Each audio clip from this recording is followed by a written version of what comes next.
bir xil yoshda shunaqa bo'ladi deb aytolmaymiz bu kasallik. Yosh bolalarda ham bo'lishi mumkin, chunki hozirgi holatda ko'pchilik bolalarda fast food yeyish holatlari, napitka ichish holatlari, ya'ni ko'payganligi sababli har xil noto'g'ri ovqatlanish hisobiga ham bo'lyapti bu narsa yosh bolalarda ham. Shuning uchun ham insuliningizni ham ko'rishimiz kerak sizda. Faqat buqoq bezini emas, chunki har qanaqa lor kasalliklari ham buqoq bezida shamollashiga olib kelyapti. Ya'ni asab sistemasiga ham ta'sir qiladi buqoq kasalligi.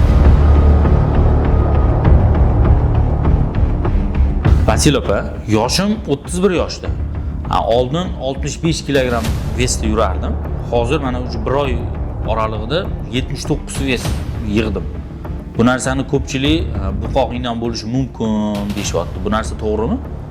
To'g'ri, bo'lishi mumkin, chunki buqoq kasalligi bo'lganda ko'pincha bemorlarda holsizlik, tana vaznini ko'payishi, keyin shish holatlari bo'ladi. Undan tashqari soch to'kilishi, ich qotishi, keyin teri quruqligi rivojlanishi mumkin. Sizda qo'lingizda terlash holatlari bo'ladimi? Bo'ladi, bo'ladi. Asabingiz joyidami? Ya'ni asab sistemasiga ham ta'sir qiladi buqoq kasalligi. Shuning uchun bu kasallikni har xil shikoyatlar bo'lgani sababli sizni tekshiruv o'tkazishimiz kerak, ya'ni buqoq bezini o'zi tekshiruvini o'tkazishimiz kerak. Undan tashqari gormonlarga qon topshirishingiz kerak. Yana nima shikoyatlaringiz bor? Yo'q, bo'ldi, shu faqat ves olishda bor-da menda faqat. Hozir chunki qisqa vaqt ichida o'sha 10 kilocha pashti olganman ves. Uyqungiz yaxshimi? Vaqtida uxlaysizmi? Ha, uyqum soat 11-12 dan keyin uxlayman, birlarga yaqin uxlayman. Kech yotasiz. Ha, kech yotaman. Bunga sabab o'zingiz uxlamaysizmi yo telefonda ko'p ishdan borganimdan keyin telefonga ham chalg'iyman. Telefon. O'tirganingiz hisobiga ham chalg'iysiz. Xo'p, noto'g'ri masalan ovqatlanish holatlari ham bo'ladimi? Kech ovqatlanaman. Kech ovqatlanasiz yoki yotib olasiz birpasda. Bunaqa fizkultura bilan shug'ullanmaysiz. Mana shu holatlar ham sizda semizlikka olib keladi. Ya'ni buni sababi insulinni ko'payish holatlari ham bo'lishi mumkin.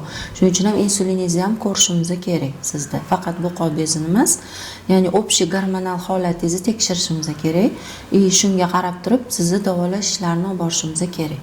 Ha, bu faqat shu bir 30 yoshdan tepalarda bo'ladimi yo past yoshlarda ham bo'lishi mumkinmi? Yo'q, bu holat masalan yosh bolalarda ham bo'lishi mumkin, chunki hozirgi holatda ko'pchilik bolalarda fast food yeyish holatlari, napitka ichish holatlari, ya'ni ko'payganligi sababli har xil noto'g'ri ovqatlanish hisobiga ham bo'lyapti bu narsa yosh bolalarda ham. Ya'ni kichkina bolalarni ham ko'ryapmiz, o'rta yoshli bolalarni ham ko'ryapmiz. Undan tashqari o'smir yoshli bolalarda ham bunaqa holat ko'p uchrayapti. Shuning uchun ham faqat bir xil yoshda shunaqa bo'ladi deb aytolmaymiz bu kasallik. Mana bu oyoq og'rishlar, bo'yin og'rib qolishlar shundan bo'lishi mumkinmi? Holsizlikni hisobiga, asab sistemangizga ta'sir qilish hisobiga ham bo'lishi mumkin. Bilasizmi, meni bitta bemorim shunaqa keldi, xuddi sizdagi holat bo'ldi. Ya'ni vazn yig'ishi, holsizlik, soch to'kilishi, ich qotish holatlari bilan keldi. Uni davoladik, ya'ni to'g'ri ovqatlanish buyurdim unga, keyin fizkultura bilan shug'ullanish, ya'ni har kuni 10 ming qadam yurish, undan tashqari suvni ko'proq ichishga tavsiya berdim va mana shu buqoq kasalligini tuzatish uchun maxsus preparatlarni buyurdim va bu odam, ya'ni inson o'zini sog'lig'iga bee'tibor bo'lmagan uchun meni hamma tavsiyalarimni bajardi va hozirgi kunda o'zini yaxshi his qilyapti va vaznni anchagina tashladilar. Shuning uchun ham siz ham kelib, ya'ni o'zingizni tekshiruvlardan o'tkazib, fizkultura bilan shug'ullanib, keyin vaqtida uxlab, ya'ni telefonlardan foydalanmasdan vaqtida uxlab, keyin ovqatlanishingizni tartibga solsangiz va men bergan preparatlarni ichsangiz, xudo xolasa yaxshi bo'ladi.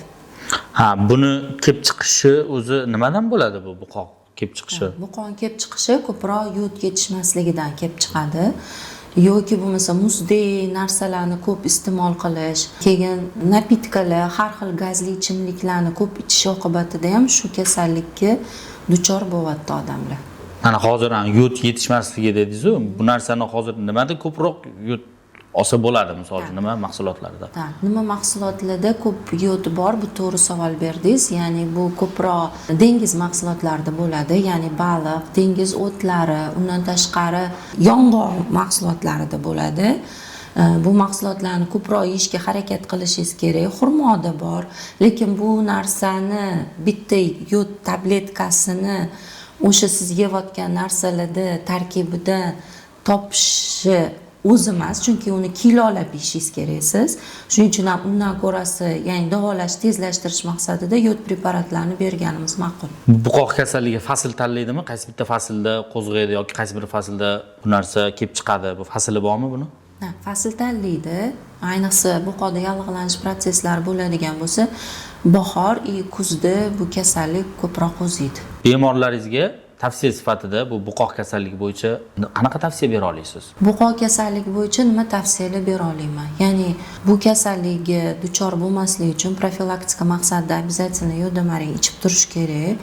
Undan tashqari muzdek narsalarni iste'mol qilmaslikka harakat qilish kerak.